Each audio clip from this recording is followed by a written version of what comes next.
coming up. In the meantime, 45 minutes from now, you'll watch a news conference from the House Speaker, John Boehner, his first since canceling a vote late last night on a tax measure that's aimed at averting some of the most painful tax hikes for most Americans. What now? David Drucker, Associate Politics Editor for Roll Call. Charles Payne, Fox Business Network. There is a political equation to this, gentleman.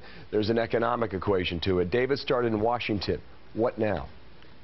Well, that's a really good question. I think from what we saw last night, there are not votes in the House among Republicans to pass any sort of tax increase of any kind ever.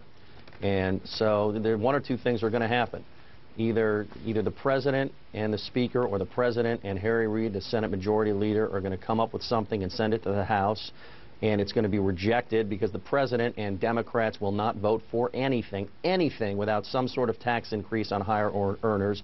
Or the markets will tank so bad and the economy will be so jittery that it'll scare enough House Republicans into voting for something that's actually, from their point of view, worse than Plan B, and they'll end up doing that either by the end of this year, which is basically a week away, or sometime in January as the entire country decides to blame them for going over the cliff. Now one thing on the politics of this, it is true that if we go into a double-dip recession and things stay bad for a long time, eventually the President will have ownership of this, and voters will start to look at him and his leadership. But he was just re-elected weeks ago. He campaigned on this. His approval is at about 55%, and right now he's going to get the benefit of the doubt, even from people who might prefer taxes don't go up on anybody. They're just going to say, look, he won. The government needs to work it out. But from what I hear, the White House is nervous about this. They don't want to go over that cliff, and I'll get back to that in a moment. But Charles, address David's point about the markets and the amount of pressure. But we can get in all kinds of theories and talk about what will happen a few weeks from now. What's going to happen today? Well, today the market's indicating they'll be down sharply. In fact, immediately after they said there wouldn't be a vote, the futures, equity futures, were off sharply. You know, you wouldn't be surprised if we were down 200 points on it right out of the gate with the stock market.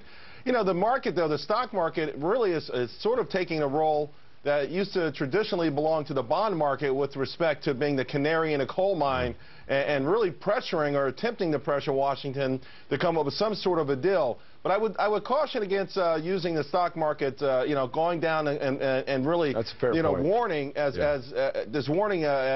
something that would be implicit for the entire economy. You know, hitting the so-called fiscal cliff January 1st probably won't have a major impact on Caterpillar's earnings immediately. Now, of course... Well, what about the double dip that David mentioned? Well, a lot of people think the double dip comes with the fiscal cliff, you know, with the, you know...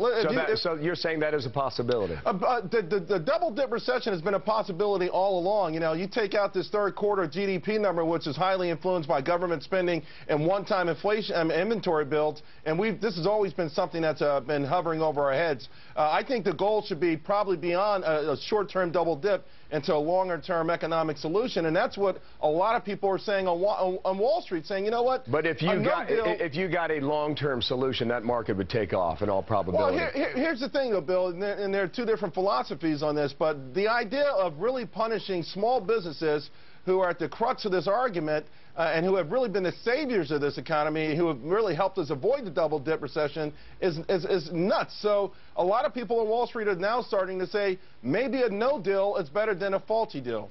David, what does John Boehner say in 40 minutes? Well, from what I'm told, he's going to reiterate what he said last night, which is that after what happened with Plan B failing, it's up to the Senate and the President to work out a deal that can get through Congress and avoid the fiscal cliff.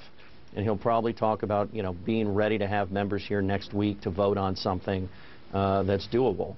But I don't know that there's really much for him to say at this point. His strategy was to try and set Republicans up from a public relations standpoint to say, look, we're willing to give the President what he's always said he wanted, a tax increase on, quote, millionaires and billionaires, which was a big unquote. Deal for him to concede.